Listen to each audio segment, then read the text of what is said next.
Olá, amigos, bom dia. Ei, gente, bom dia. Incêndio mata irmãos de 5 e 6 anos de idade. As crianças dormiam quando a casa na Serra pegou fogo. Uma adolescente tentou salvar os meninos, mas não deu tempo. Comerciante antigo na região de São Pedro, em Vitória, é assassinado a facadas dentro de casa. Uma briga de bar pode ter motivado o crime. Senha de computador e mais uma mulher vítima da violência. O suspeito da agressão é um advogado que chegou a ser detido. Imagens de perseguição na Serra. Um suspeito foi baleado. Os próprios agentes da guarda ajudaram no socorro. Denúncia de maus tratos. 23 gatos e 7 cachorros estavam em total abandono. Os animais estavam com fome, vivendo no meio da sujeira. A dona de casa ainda teria tentado esconder um cão morto. Continuam as buscas pelo assessor parlamentar de Vitória, que desapareceu há uma semana. Patrick Ribeiro saiu para socorrer um amigo e sumiu. O TN1 fala sobre a redução de mortes por Covid-19 no Espírito Santo. Mas faz um alerta: festas com aglomerações e sem uso de máscara podem colocar em risco o momento que estamos vivendo. TN1 volta rapidinho. Fique com a gente.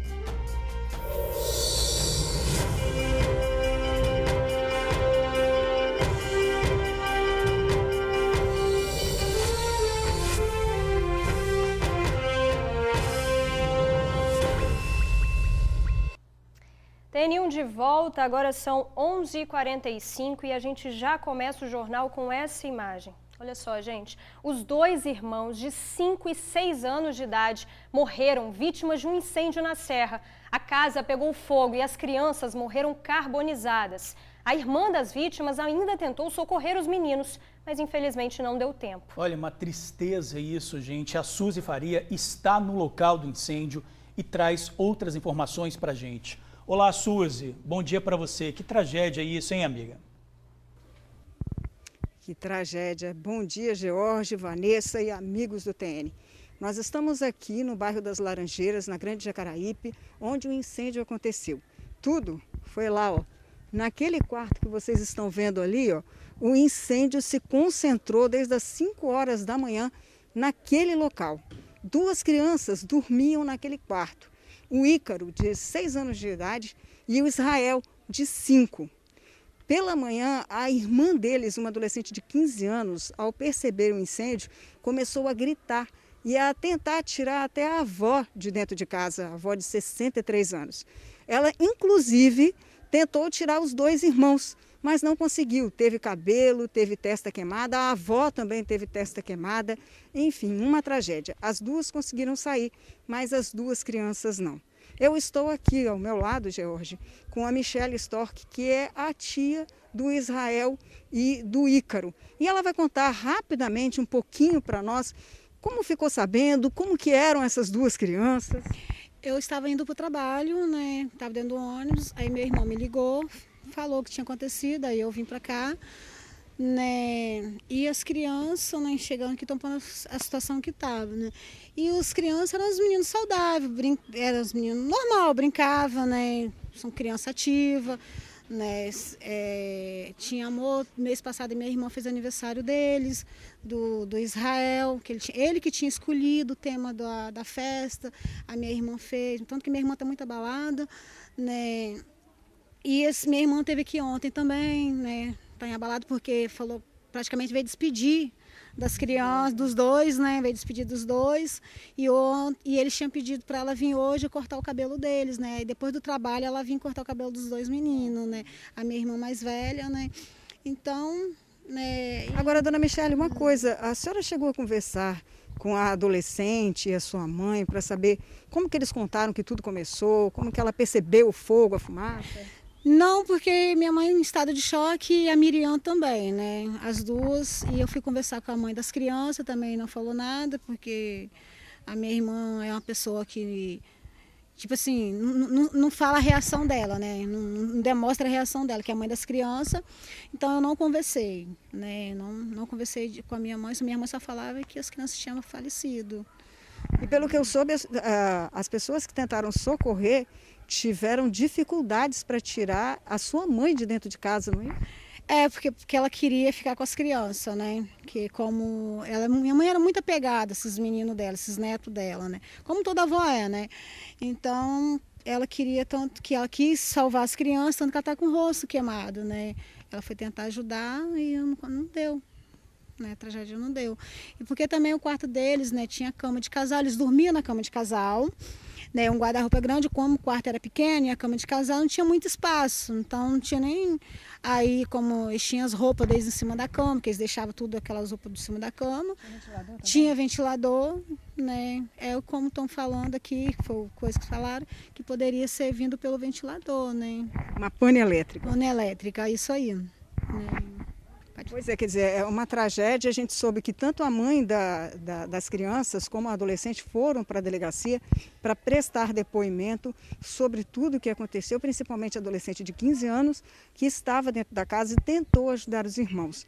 Uma das informações que nós temos, George e Vanessa, é que os irmãos, quando foram encontrados pelo Corpo de Bombeiros, estavam ainda deitados na cama e um de cabeça virada para o outro, ou seja, eles ainda estariam dormindo. Essa é a primeira suspeita, quando o incêndio começou, como a gente já mostrou, naquele quarto lá, e aonde o bombeiro, Defesa Civil também já está aqui, a perícia da Polícia Civil também esteve aqui, observando todos esses detalhes para saber de fato o que aconteceu, o que houve dentro dessa casa que provocou esse incêndio e essa tragédia. Vanessa, George. Ô Suzy, realmente, né, é muito triste a gente começar a semana com uma notícia assim, mas você trouxe uma informação que chama mais atenção ainda, que essas duas crianças estavam na cama. Vai ser feita alguma perícia para investigar se houve a ingestão de alguma coisa, né, se tinha alguém ali no momento, porque não houve reação por parte dessas crianças, né, Suzy? Pois é, George, a perícia da Polícia Civil já esteve aqui, o do Corpo de Bombeiros ainda está aqui e ainda tem a Defesa Civil que chegou agora, nesse momento, e estão fazendo uma visita aí na casa, né? A questão maior é o seguinte, meu amigo, não se sabe ainda o que pode ter acontecido. Por quê? Teve uma senhora que comentou com a gente que a adolescente teria visto as crianças por volta das 5 horas da madrugada mexendo com isqueiro. Um senhor que mora ali do lado e que deu entrevista para a gente, que ajudou a socorrer, a tirar a adolescente e a mãe, disse que no momento que ele estava indo para casa, viu um fio partido e pegando fogo. Essa casa é um gato, eles não têm, por exemplo, um padrão, não tem nada que em caso de curto-circuito, um disjuntor, por exemplo, possa desligar a energia. E dentro do quarto, como a tia, a Michele comentou, tinha muito material inflamável e o teto era aquele teto de plástico, né? Me falhou agora na memória o nome, o teto era feito de plástico. Então, não se sabe. Agora, todo mundo achou, e assim a adolescente também comentou com os vizinhos aqui, que os dois meninos tinham gritado socorro. Só que, como que eles gritaram socorro e foram encontrados deitados na cama? Então, provavelmente, isso é uma suspeita, como eu estou falando, ninguém atestou nada disso ainda, a gente está falando só por aquilo que os bombeiros já relataram para a gente, eles foram encontrados deitados na cama, então não tinha como mexerem com isqueiro, colocar fogo em alguma coisa e ficar dentro do quarto, não é mesmo? Eles provavelmente teriam saído dali. Só que os vizinhos aqui não conseguiram, eles tentaram de todas as maneiras. E vocês vão ver uma imagem que tem de uma chama muito alta dentro do quarto. Inclusive, como eu falei, a adolescente tentou, queimou os cabelos, queimou o rosto, uma parte do rosto. A avó queimou a testa, saiu daqui agora há pouco com a testa bem queimada. E eles não conseguiram entrar para tirar as crianças, até porque o teto do quarto lá em cima, não sei se o Rony vai conseguir mostrar agora, mas o teto do quarto lá caiu. As telhas de eternite, os caibros com fogo intenso caíram em cima das crianças.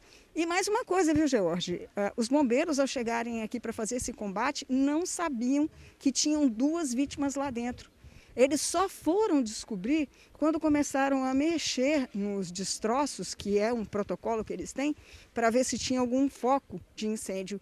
E foi nessa hora que eles descobriram os corpos das 2 crianças de 5 e 6 anos de idade em cima da cama. Aí eles pararam essa varredura e acionaram a polícia para vir até aqui, para iniciar, para fazer toda essa avaliação e descobrir de fato o que aconteceu. George, Bruna? Suzy. Desculpa, Vanessa. Suzy, você disse que existe uma suspeita também, né? A irmã teria falado de talvez um isqueiro, que as crianças estariam brincando com esse isqueiro. Esse isqueiro foi encontrado pelo Corpo de Bombeiros no quarto, ou algum objeto estava ligado na tomada, ou é muito cedo ainda para dizer o que pode ter acontecido?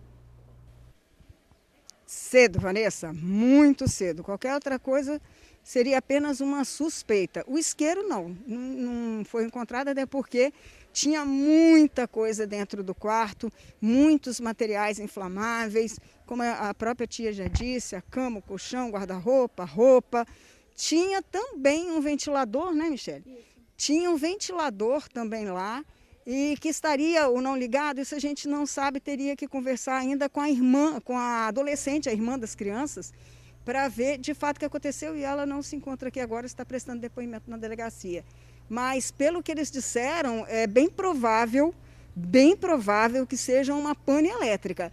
Mas quem vai falar com a gente sobre isso daqui a pouquinho é a Tenente Andressa, as Relações Públicas do Corpo de Bombeiros, que está aqui. Ela veio acompanhar tudo isso e ela daqui a pouco está conversando ali com os peritos dos bombeiros para poder atualizar a gente sobre a principal suspeita que os bombeiros acham que pode ter provocado esse incêndio que vitimou essas duas crianças, Vanessa. Ô Suzy, antes de encerrar, você provavelmente viu que você encaminhou esse vídeo para a gente. Tem um vídeo de uma senhora sentada falando, pega ela está fugindo, ela está saindo. A que se refere esse vídeo que está circulando e quem é essa pessoa? Essa senhora que está enrolada numa toalha verde é a avó das crianças. E essa pessoa a quem ela se referia, que estava saindo daqui, é a mãe, a dona Charlene, de 38 anos. Ela contou para nós, né, ela não quis falar muito, também estava abalada, ela teria estado fora de casa desde sábado e só voltou para casa hoje, quando descobriu o que tinha acontecido com os filhos. Então, talvez essa revolta aí da mãe dela tenha sido exatamente por isso. Quem sabe, se a Charlene estivesse dentro de casa, se esse incêndio não teria acontecido, né? Então, a revolta da mãe dela, de acordo com o que eu conversei aqui com as filhas, seria por isso. A mãe está em choque, ela toma remédios controlados, ela tem um sono profundo. Pelo que informaram para a gente, foi até difícil acordá-la por conta disso, que a adolescente tentou tirar a avó, né, inicialmente. E aí ela começou a falar isso com relação à filha, entre os parentes, dizendo que por conta disso, de que ela estava muito chocada pela perda dos netos e ela estava nesse momento aí muito estressada, muito em choque, culpando a filha que não estava em casa, que desde sábado não estaria na residência. Georgia, aquela ali é a mãe, é a dona Eva, de 63 anos de idade. Não é para menos, né, Suzy? É uma situação que gera um desespero coletivo. São duas crianças que perderam a vida, morreram carbonizadas dentro de um quarto. Então, de fato, é uma situação que gera mesmo um desespero de todo mundo ali naquele momento, né? Todo mundo tentando achar respostas para o que aconteceu, para uma tragédia tão grande, né, minha amiga? Obrigada, viu, Suzy, pelas suas informações. Daqui a pouquinho você volta, né? Só um minutinho, só uma pequena observação. É porque eu falei que a dona Eva é mãe da Charlene, é a avó das crianças. É só para fazer essa observação. Daqui a pouco a gente volta a se falar, então. Certo, minha amiga, muito obrigada pelas suas informações. Daqui a pouquinho o Suzy traz mais detalhes sobre esse caso, né, George? Chocante. Olha, agora um flagrante de uma perseguição na Serra. O carro branco segue em alta velocidade pelo bairro Laranjeiras. As viaturas seguem o veículo, que, segundo os agentes, tinha 3 ocupantes. A perseguição só parou no bairro José de Anchieta 2, onde houve troca de tiros e um suspeito foi baleado. Os próprios agentes ajudaram no socorro, levando o rapaz até o hospital. O rapaz levou um tiro no pé e, de acordo com os agentes, já teve passagem pela polícia, até por homicídio. Essas são imagens de uma perseguição policial que aconteceu no sábado, por volta de 3h30 da tarde, em Serra. Os policiais receberam uma denúncia anônima de que indivíduos a bordo de um sedã branco estavam planejando cometer crimes. Eles conseguiram identificar o veículo e deram ordem de parada. Após o carro não obedecer, começou a fuga.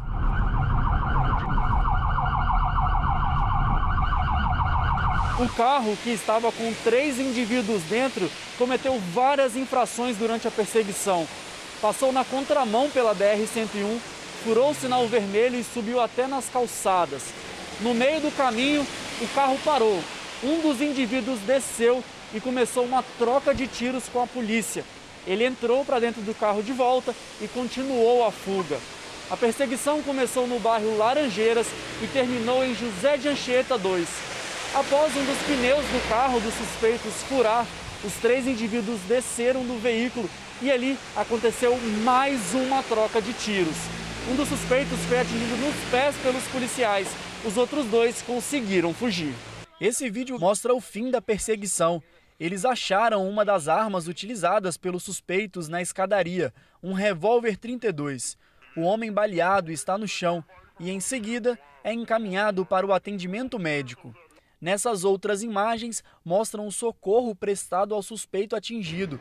O indivíduo foi levado para o Hospital São Lucas, onde está sob escolta policial. Quando receber alta, poderá ser autuado por receptação e desobediência. Mas essa não é a primeira vez que ele comete crime. Já tem passagem pela polícia por homicídio, 2 receptações e roubo. E agora a gente fala do assassinato de um comerciante em Vitória. A vítima era bem conhecida na região. Uma briga de bar pode ter sido a causa do crime. A gente vai chamar a Kessia, que vai trazer mais informações sobre esse caso. Boa tarde, Vanessa. Boa tarde, George. Boa tarde, você, amigo do TN. Pois é, este caso aconteceu ontem, ali naquela região de Nova Palestina, e os moradores estão aí divididos com a versão dessa situação, desse fato todo. O nosso repórter Matheus Andreata preparou uma matéria, vamos acompanhar. Esse vídeo flagra o momento em que a polícia chega no bairro Nova Palestina, em Vitória, após uma denúncia de homicídio. A vítima era um comerciante antigo da região. O homem, identificado como Joaci de Souza, de 74 anos, morava nesse prédio e tinha um bar que funcionava logo aqui embaixo. Segundo a polícia, ele foi morto dentro de casa a facadas. O corpo foi encontrado com sinais de violência e muito sangue. E tinha um plástico que cobria o corpo dele. Dona Conceição era casada com o Joaci há quase 20 anos e acredita ter sido uma briga de bar que causou a morte do marido. Eu recebi notícia quando eu vinha do outro lado, né? Tava uma brigaiada de cachaça ali naquela rua ali. Aí eu falei para ele fechar o bar para ele ir para casa. É briga de bar, é os cachaceiros que ele não queria vender fiado. Os moradores da região estão assustados com a crueldade, porque, segundo eles, Joaci era uma pessoa muito tranquila e querida no bairro. Quando eu passei e vi a viatura chegando, eu pensei que fosse uma acusação de furto no bar, alguma outra coisa. Jamais imaginei que alguém tivesse feito o que fez com o seu Juraci. O seu Juraci era uma pessoa muito boa, todo mundo no bairro gosta dele, uma pessoa super reservada, pouca conversa, uma pessoa tranquila. No bar que seu Joaci trabalhava, ainda dava para ouvir o barulho de um radinho tocando. O que resta para Dona Conceição é a saudade do marido que compartilhou a vida por tantos anos. Eu só sei dizer que perdi meu marido, a joia preciosa é minha, e eu nem nasci para ele para mim. E eu não sei, agora eu nem fui em casa, não sei o que passou. Pois é, vocês acompanharam aí, a situação é complicada, né? O que nós temos de relato a respeito deste caso é que todos os moradores do bairro estão perplexos com a morte desse senhor. Isso porque ele era muito conhecido ali na região e também muito querido por todos os moradores, não somente pelo fato dele ter comércio no local, mas também por ser um morador antigo. Agora a polícia vai investigar esse caso para tentar descobrir a motivação deste crime e também deter este acusado, né, de praticar este ato tão brutal contra este senhor. Vanessa, George. É importante saber de fato o que aconteceu, né? Um senhor tão conhecido ali na região morrer dessa forma, né, Kessia? A gente continua então acompanhando esse caso. Obrigada, viu, minha amiga, pelas suas informações. Valeu, Kessia. Um adolescente de 16 anos foi espancado dentro de um ônibus na Serra depois de tentar assaltar os passageiros. As vítimas reagiram e bateram no rapaz. Isso aconteceu em Barro Branco. Uma arma calibre 32 foi encontrada pelos passageiros e entregue à polícia militar. O rapaz precisou de atendimento médico e depois foi para a delegacia. Ele vai responder por roubo e foi encaminhado ao Centro de Atendimento Socioeducativo. Olha, continuam as buscas pelo assessor parlamentar de Vitória desaparecido desde o último dia 10. Pois é, Vanessa, o Patrick Ribeiro foi visto pela última vez passando de moto pela região de São Pedro. A família acionou a polícia, mas ainda não há nenhuma notícia do paradeiro do rapaz. A família não tem mais onde procurar. Mangue, ilhas, tudo aqui dentro de São Pedro, aqui dentro de Vitória já rodou. O sumiço dele está um mistério. A gente não sabe o que fazer mais. Patrick não era de sair muito, era mais de ficar em casa mesmo. Quando tinha que sair, para onde estava indo, avisava a mãe. Ele não ia para longe. Ele, às vezes, ele ia, quando ele mexia com um rastreador, né? Instalava rastreador em carro, moto. Aí, quando ele ia a algum lugar, assim, Vila Velha, ele sempre levava o funcionário dele com ele. Ele nunca ia sozinho. Porque se ele fosse uma pessoa, assim, de sair, hoje, chegar amanhã, aí a gente, não, para ter que ir assim mesmo. Vai hoje, amanhã ele está aí. Mas nunca ele fez isso, nunca. Patrick Araújo não é visto desde a última terça-feira, dia 10. Ele teria saído de casa para socorrer um amigo que estava com problemas no carro, mas nem chegou ao local. Ele teria sido visto pela última vez em São Pedro, passando de moto com uma mulher na garupa. É assessor parlamentar do vereador de Vitória, Dalton Neves. Patrick sempre foi alguém muito atuante na comunidade do bairro Resistência, onde mora a família. Eu sempre vejo meu irmão na comunidade, na época de pandemia. Foi bem logo lá no início de 2000, em março, né? Ele distribuiu cesta básica para essa galera todinha aqui, sabe? Tentou ajudar ao máximo. A gente começava a cesta básica, fralda descartável, geriátrica, e a gente tentou de alguma forma ajudar com a alimentação. E ele sempre é assim, faz festa na rua. Essa rua aqui do lateral da minha casa, ele sempre fecha para fazer festa para as crianças. Sempre pensa, Patrick, vem como líder comunitário, ele está fora, já tem muito problema, né? Porque é uma coisa que ele gosta, né?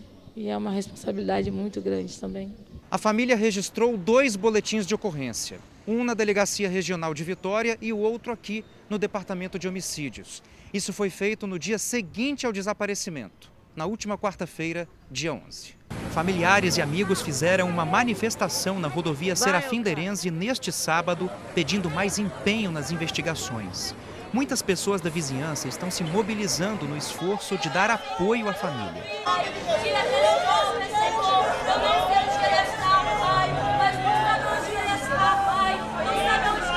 Durante a gravação da reportagem, nós registramos um helicóptero sobrevoando a região.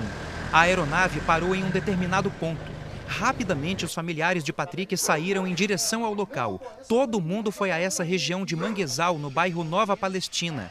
Caminharam até certo ponto no Manguezal, mas nenhum vestígio foi encontrado.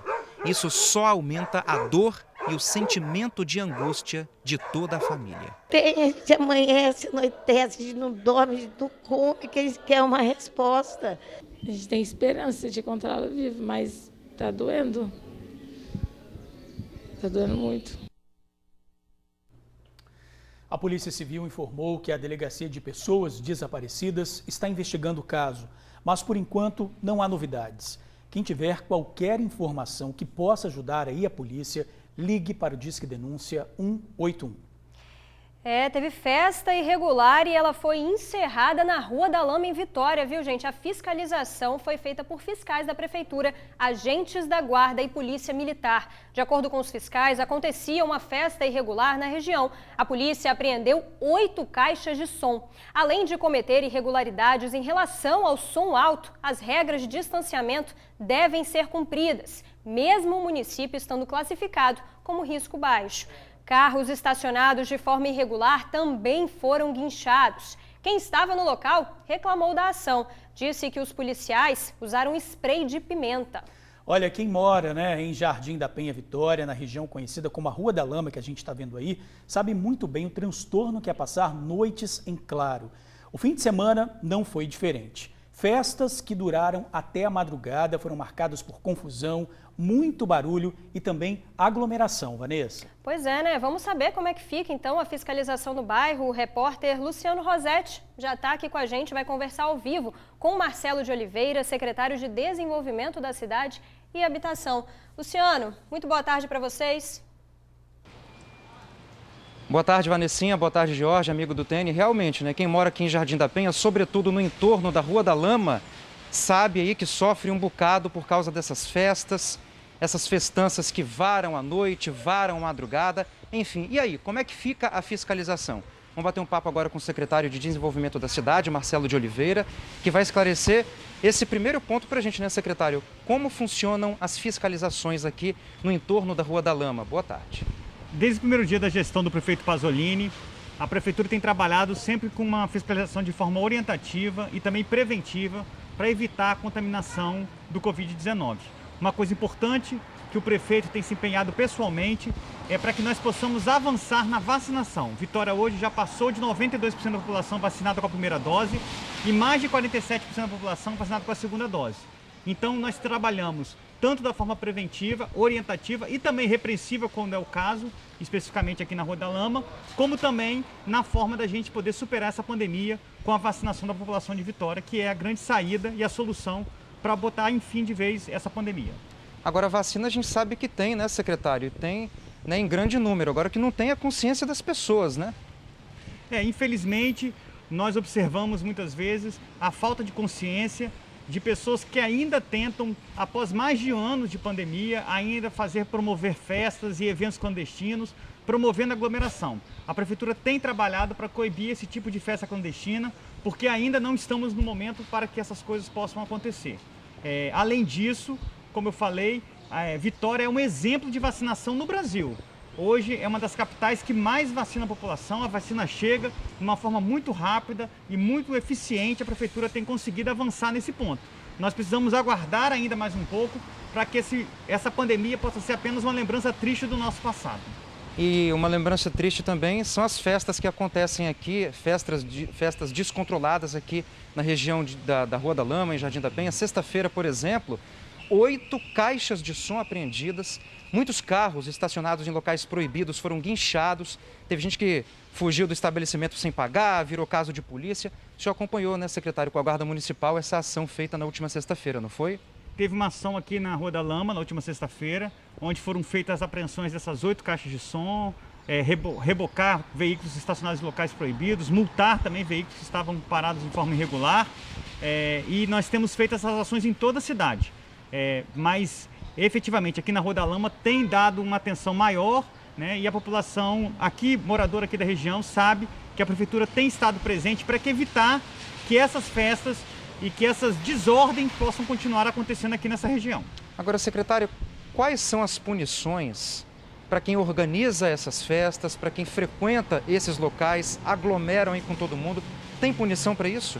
Sim, hoje está permitido as atividades econômicas, os bares e restaurantes podem funcionar, respeitando, obviamente, os protocolos de segurança. Já a promoção de festas clandestinas, isso pode ser caracterizado como crime contra a saúde pública, previsto no Código Penal, e também as pessoas que estão no local também podem ser penalizadas por estarem propagando uma doença contagiosa. A nossa intenção na prefeitura sempre é trabalhar de forma orientativa, de forma preventiva, mas nesses casos de excesso que nós observamos, não só aqui nessa região, mas em toda a cidade de Vitória, a prefeitura tem atuado de forma enérgica para que isso não venha a ser uma constância na cidade de Vitória. E a punição é o quê? É multa mesmo? É algum valor a pagar? Multa e abertura de processo criminal, né?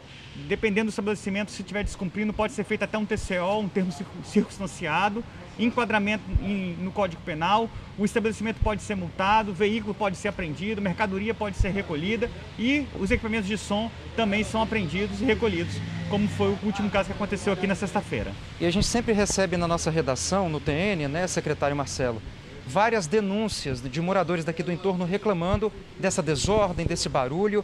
Qual é o caminho da prefeitura para a pessoa denunciar? A prefeitura tem trabalhado, o prefeito Lourenço Pasolini pessoalmente tem puxado a fiscalização e o combate à segurança pública, combate à criminalidade para o seu próprio gabinete. A segurança pública tem sido tratada no gabinete do prefeito. E essas ações podem ser denunciadas através do 156, no caso de desordem, no caso de crimes contra a saúde pública ou contra a ordem pública. Isso pode ser feito através do telefone 156 ou pelo aplicativo da prefeitura, que de forma rápida e eficiente a prefeitura dará a resposta. Beleza, muito obrigado, secretário. A gente acabou de falar com o secretário de Desenvolvimento da cidade, de Vitória, Marcelo de Oliveira. Então, ó, telefone reforçando, 156, viu aglomeração, está incomodado com barulho, mora aqui em Jardim da Penha, região do entorno da Rua da Lama. 156 é o número para denúncia. Vanessinha e George, com vocês. Tá certo, tá dado o recado, Luciano. Agradeça também ao secretário. Muito obrigada, meu amigo, pela sua participação aqui no TN1. Gente, olha só, uma denúncia de maus tratos a animais levou a fiscalização ambiental da Serra e a polícia militar até uma casa em Chácara-Parreiral. A cena que eles encontraram por lá foi de extremo abandono.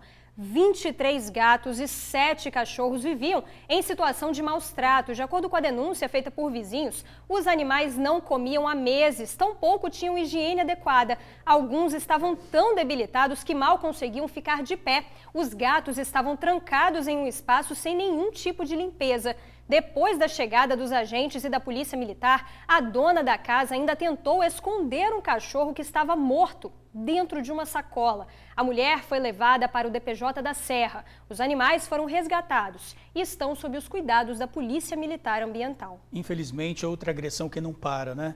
A deputada Janete de Sá, presidente da CPI dos Maus Tratos, falou sobre o caso. Vamos ouvir o que ela disse. 3 gatos e 7 cães foram encontrados em condições precárias, desnutridos, desidratados e foram recolhidos para tratamento. Nós já pedimos ao delegado José Luiz Pimentel Pazeto, delegado da Regional da Serra, todo o procedimento investigatório. Estaremos convocando em breve para que preste esclarecimentos na CPI. Nós vamos, após colhido todo esse material, estar encaminhando para o Ministério Público para que ele tome as devidas providências cabíveis e abra o processo judicial. Não pode esses crimes ficarem impunes. Jamais. Olha, um advogado foi preso depois de uma briga com a companheira dele, uma enfermeira. Tudo aconteceu no apartamento em que o casal vivia em Jardim da Penha. Olha, George, essa não foi a primeira briga do casal e, segundo a vítima, ele sempre foi agressivo. Agora, ela resolveu agir, mas está indignada porque o agressor foi detido, mas já está em liberdade. Essa mulher, que preferiu não mostrar o rosto, relata ter sofrido várias agressões do próprio companheiro, um advogado, após uma discussão pela senha do computador. Tudo aconteceu no apartamento do casal no sábado à noite. Eu já te falei qual é a senha, ele falou, parece que você é burra, ô mulher burra, não tem mais espaço para você ser burra. Aí ele começou a me empurrar, começou a me agredir, ele digitou a senha, eu não vi qual foi. Segundo ela, levou chutes, foi arrastada pelo cabelo e até enforcada. Eu resolvi dar um basta quando aconteceu tudo, que ele passou a corda no alto do meu pescoço, que eu reagi. Eu reagi como? Empurrando ele, mas eu não empurrei ele para causar o que causou na cara dele. Eu empurrei ele para me defender, para não morrer enforcada. Após as agressões verbais e físicas, ela empurrou o companheiro para se defender e ele bateu com a cabeça na cama. O homem precisou de atendimento médico e o próprio SAMU chamou a polícia. Eu chamei o SAMU e o SAMU só prestava atendimento com acompanhamento da polícia. Então foi o SAMU que acionou a polícia, não foi eu. Né? Claro que eu precisava de ajuda naquele momento ali, porque se ele não tivesse tido o atendimento, eu acho que ele teria me matado. O advogado disse que conheceu a mulher pelas redes sociais e que, apesar dela ser uma pessoa boa, seria agressiva com ele. Já a mulher disse que não é a primeira vez que ela sofre com os ataques violentos do marido e que eles são causados pelo uso de drogas do companheiro. E eu tenho muita dificuldade de andar, porque eu comecei a andar agora, né, devido à minha fratura que eu tenho já há 9 meses que eu estou sofrendo e lutando com isso, que no decorrer disso tudo, com a agressão que eu sofri a primeira vez, eu faço acompanhamento com um psiquiatra, que já desencadeou uma série de coisas em mim. A mulher pediu uma medida protetiva e está na casa de um familiar. O homem, que não terá o nome divulgado para preservar a vítima, foi autuado em flagrante. chegou a ser encaminhado para o centro de triagem de Viana, mas foi liberado no domingo. Eu, vítima, eu tô andando pelo meio da rua e sendo presa pra lá e pra cá. E ele, o bandido, tá solto. Usuário de drogas, louco, ensandecido, solto no meio da rua. Por quê? Que país é esse que a gente tá vivendo? Nós não temos justiça. O que adianta eu ir pra delegacia de mulheres, prestar uma queixa, uma denúncia, ser pego em flagrante, aonde o criminoso é ouvido e no dia seguinte é liberado. Por isso que nós temos por aí esse monte de mulheres mortas e que nenhuma delas tem coragem de denunciar. É revoltante, hein, gente? O advogado foi liberado após audiência de custódia. A vítima vai dar andamento ao processo contra ele. Olha, gente, em meio a tantas aglomerações, a gente acabou de ver aí, né, várias aglomerações que aconteceram no final de semana na Rua da Lama, a Covid continua fazendo vítimas no nosso estado. Durante o final de semana, 8 pessoas perderam a vida. O estado chega a 12.074 mortes durante a pandemia e mais de 551 mil pessoas tiveram contato com o vírus. Agora vamos ver como anda a imunização aqui no nosso estado. A tela já está aqui, olha só, já tomaram a primeira dose da vacina 2.302.630. 1.024.032 pessoas completaram a imunização com a segunda dose. Olha, como a gente falou, né, Vanessa, o fim de semana foi marcado por festa, com aglomeração em Vitória, ali na Rua da Lama. A falta de conscientização de muita gente pode comprometer o bom andamento que a gente está vivendo. Pois é, Jorge, olha, 40 municípios do estado estão sem registrar mortes por Covid nos últimos 14 dias. É o sopro de esperança que todos nós esperamos viver, mas essa caminhada ainda não terminou, não. Alívio. Esse é o sentimento da dona Maria Luísa, de 58 anos. Agora imunizada, ela ressalta que os cuidados continuam. Alívio, mas continuar me cuidando, que é o mais importante, que não acabou ainda, né? Estamos aí com o vírus, continuar, e peço a todos que continuem se cuidando. Este estudante é do grupo de risco e descreve o que sente momentos antes de receber a segunda dose do imunizante. Muita emoção, né? Por estar aqui presente, por ter sobrevivido, né? A segunda dose da AstraZeneca, eu estou aqui zelando pela minha vida e a vida dos meus familiares. Aqui no Espírito Santo, mais de 40 municípios estão sem registros de mortes por Covid há cerca de 14 dias. Isso se deve não somente ao avanço da imunização, mas também nos cuidados que o capixaba tem tomado contra a doença. Da quarentena preventiva, expansão dos leitos, também as estratégias de gestão de risco da pandemia, combinado com a vacinação. Por isso que o Espírito Santo está conseguindo ter essa redução sustentada dos casos e dos óbitos por Covid. A média móvel diária de 7,5 óbitos nos últimos 14 dias é a menor desde a primeira fase da expansão da pandemia aqui no Espírito Santo. A gente caiu de 75 óbitos para 7,5, né?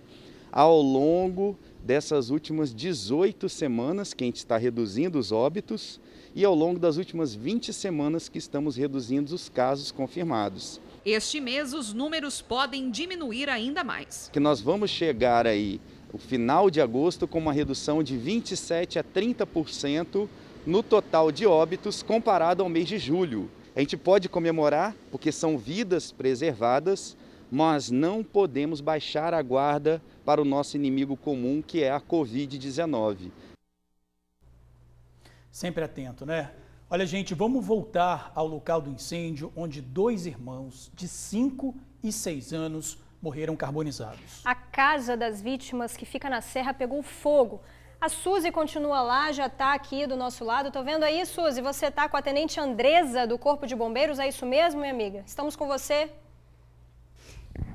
Exatamente, Vanessa. Eu estou aqui agora com a Tenente Andresa do Corpo de Bombeiros, que, como eu disse antes, vai atualizar para a gente as informações e as suspeitas que se tem para a causa desse incêndio.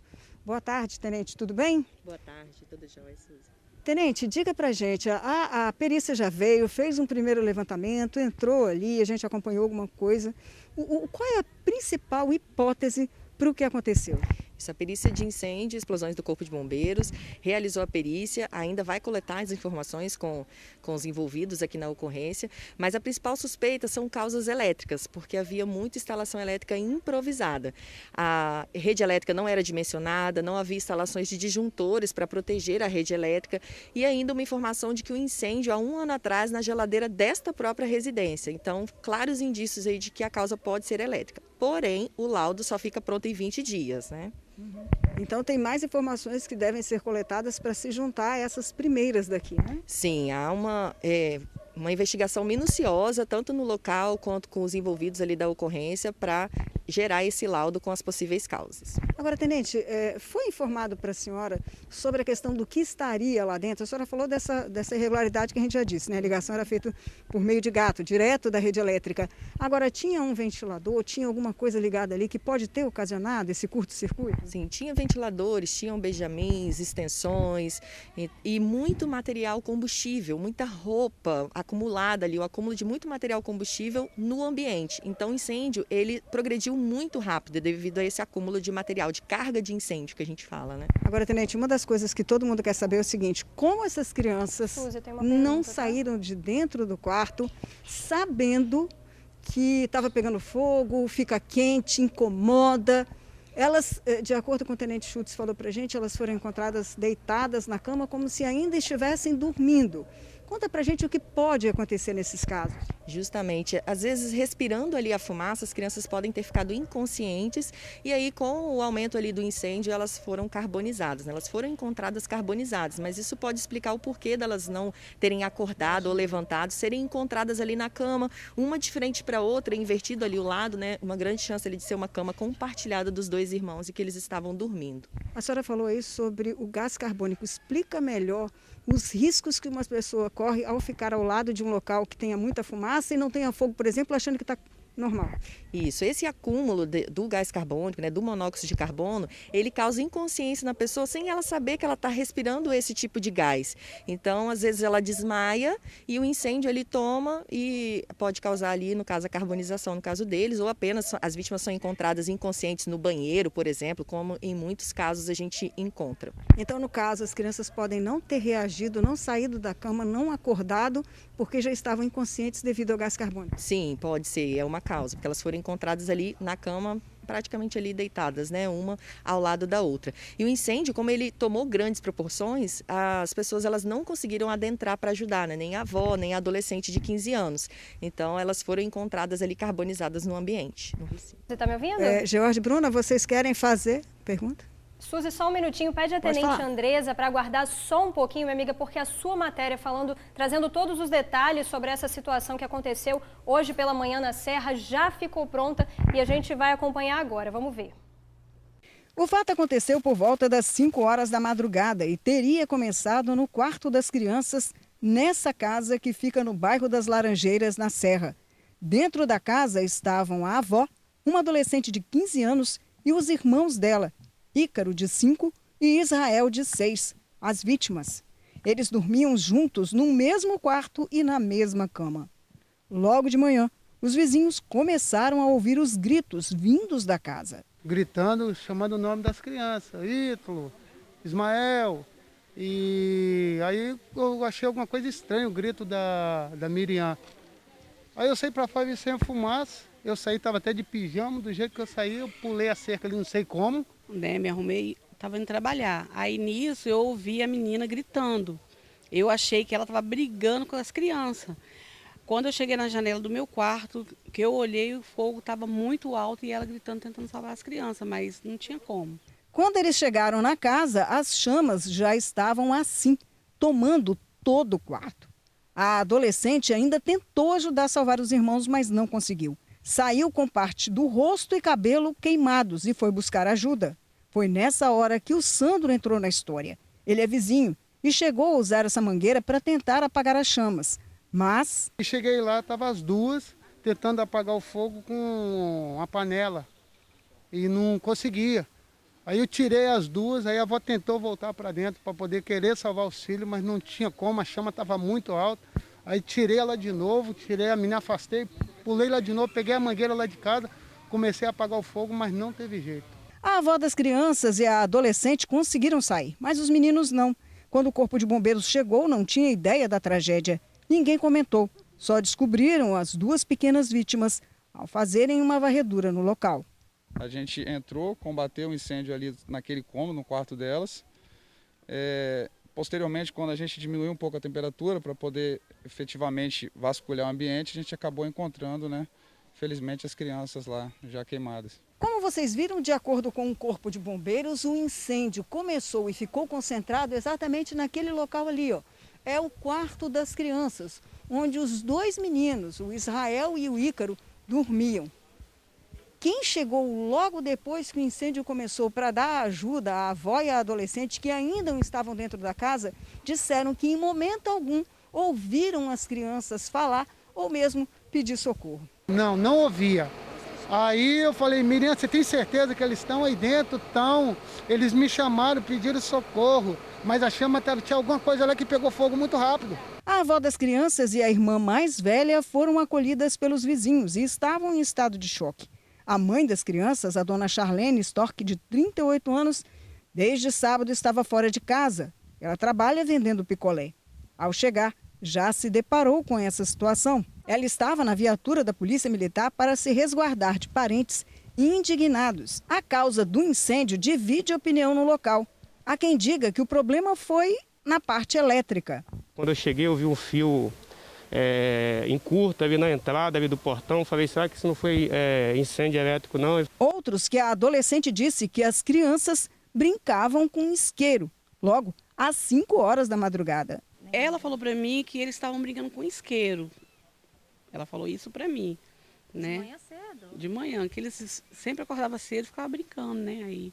A equipe de perícia está trabalhando no local e talvez mais para frente a gente tenha uma ideia de onde que isso começou, né? A suspeita da parte elétrica?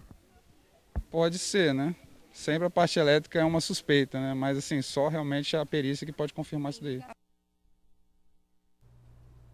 Ô Suzy, aproveitando a presença da Tenente Andresa aí do Corpo de Bombeiros, né, você disse que a avó e a irmã de 12 anos estavam lá na casa e os dois irmãos estavam dormindo no quarto. Agora, oficialmente, a avó das crianças mora na casa e estava lá junto com eles, ou ela foi ajudar e as crianças estavam sozinhas na residência, sem a presença de um adulto? George, é o seguinte, nesta casa aqui moravam a mãe da criança, a avó, a adolescente de 15 anos e as duas crianças. Todo mundo morava ali. Só que a dona Eva, de 63 anos, ela tem alguns problemas de saúde e precisa tomar medicações pesadas durante a noite. Então, o sono dela também é pesado. Por isso, essa senhora, que é bastante debilitada, teve assim um pouco de dificuldade de acordar e, de acordo com o que a própria filha contou para a gente, a Michele, que estava aqui agora há pouco, ela não queria sair de dentro de casa, ela queria ficar com os filhos, com os netos, perdão, ficar com os netos, ela não queria sair dali sem os netos de jeito nenhum. E precisou que muitos vizinhos pegassem por ela, tirassem a pulso de dentro de casa. Então, sim, essa casa vivia um adulto, que eu estou te falando, é uma senhora que tem problemas de saúde, a adolescente e essas duas crianças. E a mãe delas, de 38 anos de idade, que trabalha à noite vendendo picolé. E que infelizmente saiu no sábado e só retornou hoje. Por isso que a mãe estava tão nervosa naquele vídeo que vocês viram, tão desesperada, acusando a filha. Pensando assim, que se ela estivesse em casa, talvez esse tipo de situação não teria acontecido, George. Grave, né? Que situação difícil. Suzy, tem mais informações aí da Tenente Andresa? Ela só queria reforçar essa questão, George, do gás carbônico, porque muita gente pergunta, né, essa questão que a gente ponderou agora há pouco, de que como que essas crianças não saíram de dentro do quarto sentindo calor e chamas. Aí ela gostaria de reiterar essa questão e de colocar esse alerta para as pessoas que acham que fumaça não pode causar um risco de morte aí, não é isso, Tenente? Isso, o monóxido de carbono, gás carbônico também que se acumula no ambiente, eles são tóxicos. Então a pessoa, ela respira ali, ela não sabe que ela está respirando um gás tóxico presente na fumaça e ela pode ficar inconsciente inconsciente, vir a desmaiar. Então, pode ser que essas crianças, pela forma que elas foram encontradas dormindo, elas tenham se intoxicado antes ali de serem atingidas pelas chamas. Ou seja, inconsciente, não tem como reagir, acabaram morrendo dormindo. Isso, justamente. E reforçar a questão das instalações elétricas. As instalações elétricas elas devem ser realizadas por um profissional habilitado, ter instalado ali os dispositivos de segurança, os disjuntores, que vão evitar qualquer tipo de sobrecarga ou de curto-circuito na residência. Okay. Obrigada, Tenente, pelas informações. Fica aí o alerta feito pelo Corpo de Bombeiros com relação a esses gatos de energia. Há muitas tomadas que são ligadas em um único aparelho. Agora, George e Vanessa, esse não foi o único caso que aconteceu envolvendo criança aqui na Serra durante este final de semana. Uma criança de 4 meses de idade foi encontrada sem vida no bairro Cascata. Quando os policiais chegaram para investigar o fato, descobriram que ela teria caído da cama, mas eles desconfiam que a menina pode ter morrido por, digamos assim, um aspiração, porque a mãe teria dado mamadeira para a criança por volta de 2, 3 horas da tarde e foi descansar, e foi dormir e deixou a criança ali. Quando o pai chegou às 7 horas da noite, encontrou a criança já sem vida, caída no chão. Ao pegar a criança e perceber que ela já estava geladinha, ele acionou o SAMU, mas não teve nem jeito, a criança já tinha morrido. Agora, a maior suspeita seria essa, a criança pode ter se engasgado com a própria mamadeira, né?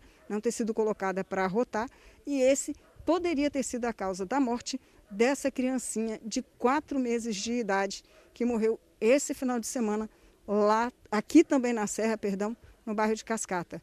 Vanessa, George. Nossa, Suzy, quantos casos tristes envolvendo crianças, né? Esse caso do bebê de 4 meses, o caso dos irmãos que morreram, né, durante um incêndio na Serra, muito triste mesmo, minha amiga. Obrigada pelas suas informações, agradeço também a Tenente Andresa pelos esclarecimentos aqui no TN1. Só lembrando então, a Tenente, né, reforçando, falou sobre a questão da pane elétrica, né, Jorge? Falou que a principal suspeita nesse momento é de que de fato tenha acontecido uma pane elétrica. Já havia acontecido um outro princípio de incêndio na casa, que teria começado em uma geladeira, e agora então esse incêndio pode ter sido causado, de acordo com a Tenente Andresa, por uma pane elétrica, mas só a perícia mesmo, né, do Corpo de Bombeiros é que vai conseguir dizer com certeza o que de fato aconteceu. Gente, a seguir você vai ver que um homem é morto a tiros no meio da pracinha de Itararé, em Vitória. Um crime em plena luz do dia. No sul do estado, uma travesti foi assassinada. A vítima tinha 28 anos. Aguarde o nosso retorno, é rapidinho, não sai daí não. TN1 de volta, e a gente fala agora que as 4 vítimas de uma chacina em Conceição da Barra, no norte do estado, foram sepultadas ontem. O ataque aconteceu na noite de sexta-feira na localidade de Braço do Rio. As vítimas foram identificadas como Everton, Davidson, Manuel e Ione. Os 4 foram sepultados ontem no mesmo cemitério. Testemunhas contaram que as vítimas estavam em um bar quando um criminoso de carro passou atirando. Davidson e Wellington morreram ainda no local. Ione, que era a dona do bar, e seu Manuel chegaram a ser socorridos, mas morreram ao dar entrada no hospital. A polícia investiga o crime e, até o momento, o atirador ainda não foi identificado e preso. No sul do estado, uma travesti foi assassinada no meio da rua. Raquel, como era conhecida na cidade, foi atingida por vários tiros, principalmente na cabeça. O crime aconteceu perto da BR-101, na localidade de Asfalto Velho. Ela tinha 28 anos e o corpo foi encontrado por populares que faziam caminhada na região. A polícia ainda não sabe a motivação do crime, mas já deu início às investigações. Olha, George, um homem foi morto a tiros no meio da pracinha de Itararé, em Vitória. Esse crime, gente, aconteceu em plena luz do dia. Muitas famílias estavam no local. Todos ficaram assustados com a violência. O bandido teria chegado de bicicleta, se passando por entregador de aplicativo. O crime aconteceu na pracinha de Itararé, em Vitória. Era por volta de 1h30 da tarde deste domingo quando o homem foi assassinado a tiros em frente ao campo de futebol. Segundo informações de pessoas que estavam aqui, mas não quiseram se identificar, obviamente, o criminoso chegou numa bicicleta e estava com uma mochila de entregador de lanches. Ele deu cerca de 8 disparos e depois fugiu. A arma usada no crime seria uma pistola .40. Todos os que estavam na praça ficaram apavorados. A praça é bastante movimentada e tem vários estabelecimentos comerciais. O homem não foi identificado, ninguém conhecia a vítima. Segundo informações de pessoas no local do crime, ele não seria morador do bairro. Olha, esse caso é investigado e a polícia não vai passar mais informações por enquanto para não atrapalhar as investigações. Quem puder ajudar com alguma informação pode ligar para o Disque Denúncia 181. Vanessa, vamos falar do tempo agora, como é que vai ficar essa semana, né? O tempo deu uma estranhada, né? Já quero saber, porque hoje eu não entendi nada. Acordei morrendo de frio hoje, George. Pois é, e tem previsão de chegada de calor pela frente, né?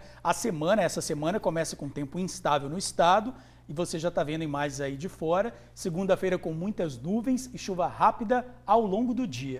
George, olha isso principalmente nas regiões norte, noroeste e também aqui na Grande Vitória. As temperaturas ficam entre 18 e 29 graus, por isso que eu acordei com frio hoje. Tá frio de manhã, mas depois vai dando uma esquentadinha, né? É isso aí. Olha, a gente fica por aqui, o TN1 terminou dessa segunda-feira, agradecendo sempre a sua companhia e a sua audiência. Muito obrigada, fiquem com Deus, uma ótima semana pra gente. Tchau, tchau, até amanhã.